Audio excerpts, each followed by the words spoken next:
Million Dollar Quartet is essentially a staged recreation of an actual event. At Sun Studios, December 4th, 1956, and what was a glorified jam session has become a story where you get to take a very intimate look into not only the lives of these four legends, but the beginning of rock and roll music, and the man who gave this to the world, Sam Phillips.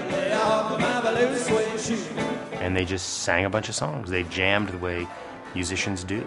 The show kind of goes off into everyone's individual story, and you get to know a little bit about where they came from, the road that took them to Sun Records and brought them together, and then a little bit about where they're going in the future. It's kind of like a family, where Sam's the dad, and Johnny is the oldest son who's like breaking away, and Carl's the second son who's sort of misunderstood and, you know, can't get a break. And Elvis is the third son who's sort of the golden child that all the great stuff happens to.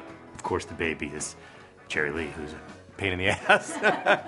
That family dynamic always sort of made sense for me in this show. Down by the riverside, gonna study war no more. Million Dollar Quartet is a musical I think that's going to appeal to a broad range of people.